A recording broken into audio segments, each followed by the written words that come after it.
In today's video, we here at NBA Swish will give our 2023 Western Conference All-Star Team predictions. So without further ado, let's get into it. So before we get into our picks, let us first explain to you the requirements for those who aren't too familiar with how this goes. There has to be a total of 12 players on each All-Star team, made up of 4 guards, 6 forwards, and 2 wildcard selections. And for the starting lineup, the formation is 2 guards and 3 forwards, which obviously adds up to a starting 5. So now that we're all on the same page, let's get started building our dream team. For our first starting guard, we're choosing none other than Luka Doncic. Over his last 7 games, he's averaging 28 points, 9 rebounds, and 8 assists, while shooting 45% from the field and 37% from 3. And on the season, he's averaging 33, 9, and 7. And we don't think there's any argument or debate to this selection. Luka is not only playing like an MVP candidate, but he's one of the best players in the entire NBA right now. For one, he's completely unstoppable in the lane and at the rim. And it's not because he can posterize you like Anthony Edwards or Aaron Gordon would, but it's purely based on his skill and IQ.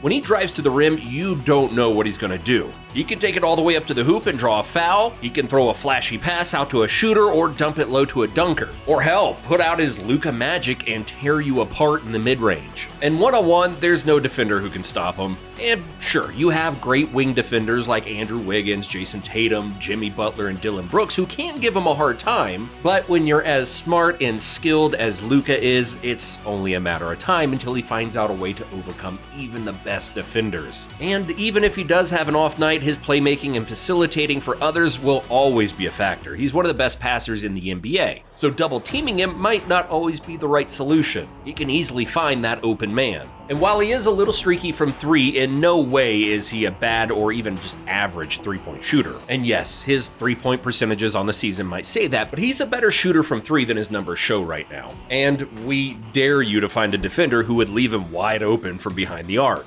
It's just not going to happen. And on the defensive end, he's much improved, and he's even top 10 in deflections and 16th in steals per game. So while he ain't a lockdown defender, he definitely has an impact on the defensive end. But now on to the second guard in the starting lineup, and it's Ja Morant. And yes, we know many would have chosen Steph Curry, but Morant has played more games, and his team, the Memphis Grizzlies, are performing better this season than Golden State, and that's in no small part to Morant. Morant's averaging 27 points, 3 rebounds, and 7 assists while shooting 46% from the field, 36% from the 3, and 73% from the free throw line over his last 7 games. And he's averaging 27, 5, and 8 on the season, along with a 55% true shooting percentage. 6'3" Ja is the best driving point guard in the NBA. His combination of speed, athleticism, explosiveness, and fearlessness is unmatched. And we haven't seen a deadlier driving combination from a guard since prime Derrick Rose. Ja is 5th in the NBA in shots within 5 feet from the basket. And yes, you heard that right. A skinny 6'3" point guard is 5th in shots in the paint. If that doesn't scream dominance, we don't know what will. And the other 4 players ahead of him in this stat are LeBron, Giannis, Zion, and Jokic. So yeah, a point guard is finishing around the same efficiency as those freaks of nature. And he also has a nice floater, which he utilizes more and more each year. But as a playmaker, he is severely underrated. He's top in the league in assists per game. He's highly unselfish, and he has amazing chemistry with his teammates. But the thing is, Ja has always been a good passer. In fact, he averaged 7 assists in just his rookie season. So his impact on the offensive end is enormous. And although he is a below average defender, he has Jaren Jackson Jr. and Dillon Brooks to help him out on that end of the floor. But now let's move on to our first forward starter, and it's the king himself, LeBron James. James is this year's captain,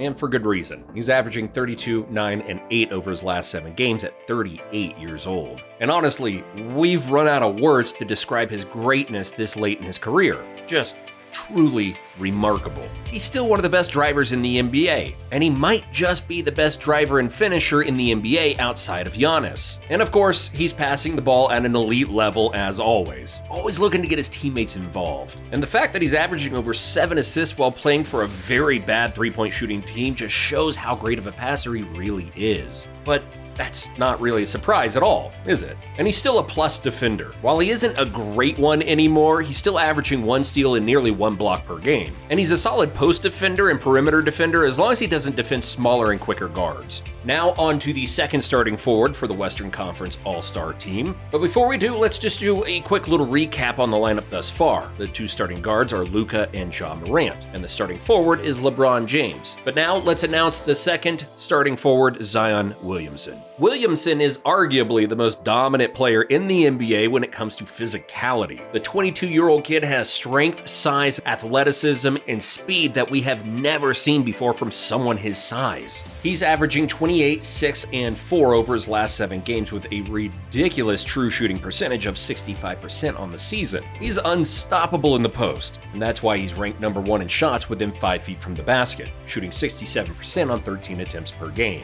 He can finish on you, around you, or just bulldoze through you at any given time. And when you weigh somewhere between 275 and 285 pounds, that is absolutely terrifying.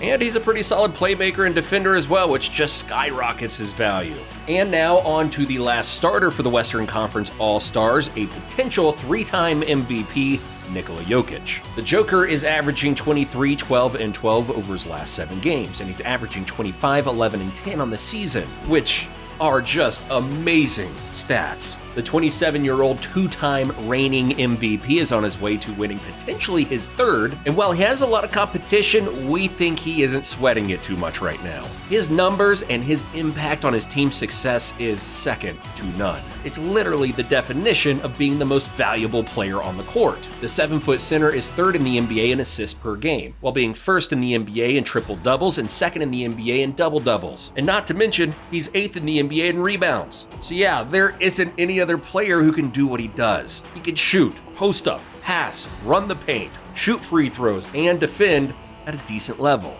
So there you have it for the starting lineup. Luka, Morant, LeBron, Zion, and Jokic are our Western Conference starters. But now, on to the bench. Steph Curry is the first guard off the bench. Curry's averaging 29, 6, and 6 while shooting 41% on 11 attempts per game. And of course, he's lights out from the line as well, shooting 91%. And don't let him coming off of the bench fool you. He's a top 5 player in the NBA, and if it weren't for him missing games, he would have been a starter. And for the second guard coming off the bench, we have Shai Gilgeous-Alexander, better known as SGA. He's averaging 29, 4, and 5 over his last 7 games while shooting 38% from 3 and 88% from the line. SGA deserves to be an all-star this year without a doubt. And when it comes to finishing at the basket, he's in the same conversation with Ja Morant. And no, he isn't as explosive as Ja, but they are both amazing finishers for their size. And he's even 7th in the NBA in shots within 5 feet from the basket, which is only 2 spots down from Morant. So they are both neck and neck when it comes to finishing at the basket. Alexander just brings so much skill and finesse to the table, and with him being a good defender as well, it just puts the icing on the cake. He's 7th in steals per game and tied for 9th in deflections per game. And he just really competes on that end of the floor, and he's also averaging 1 block per game. So he's really established himself as a quality defender, which is huge for his career moving forward. Now for the first forward coming off the bench, and we have Anthony Davis. And it might seem like a surprise due to the lack of games, but even an injured AD is better than a majority of the forwards in the NBA. And he's expected to come back sooner rather than later. And let's not forget what he was doing before he was hurt. He was averaging 27 points, 12 rebounds, 2 assists, and 2 blocks per game. He's not only arguably the best rebounder and defender in the NBA, but he's in the conversation for best big man in the NBA period. When he's healthy, of course. But all in all, we think we've seen enough to give him this spot. For the second forward off the bench, we have Lauri Markkanen, who's averaging 24 points and 8 rebounds while shooting 42% from 3 and 87% from the line. He is a lock for the All-Star game for sure. He's an elite scorer and a good rebounder and a decent passer and defender for a solid Utah Jazz basketball team. The 7-foot unicorn has been the talk of the NBA world, especially at the beginning of the season, and he hasn't slowed down one bit. Over his last 7 games, he's averaging 26 points and 11 rebounds while shooting a scorching hot 50% from 3. And last, but certainly not least, we have the final forward coming off the bench in Domantas Sabonis, who's averaging 18, 12, and 7. And over his last 7 games, he's averaging 19, 14, and 11 assists. He has played phenomenal this season. And if you still aren't sold on him, then listen to these stats. He's second in the NBA in screen assists, 10th in contested twos per game, 8th in box outs per game, 13th in assists, 3rd in triple doubles, 1st in double doubles, and number 1 in rebounds per game. And not to mention, he's become one of the most important defensive pieces on the roster, anchoring the Kings defense with his high IQ and quarterback-like mentality. Need we say more? And now we have our final 2 wildcard picks, where we're going with Devin Booker and Damian Lillard. Booker is averaging 27 points, 4 rebounds, and 5 assists per game, proving to still be one of the best scorers in the league, with the mid-range being his go-to spot where he's 6th in the NBA in shots within 15 to 19 feet from the basket. And for Dame time, he's averaging 29 points, 3 rebounds, and 7 assists, while shooting 36% from 3 and 90% from the free throw line. And while he's been getting almost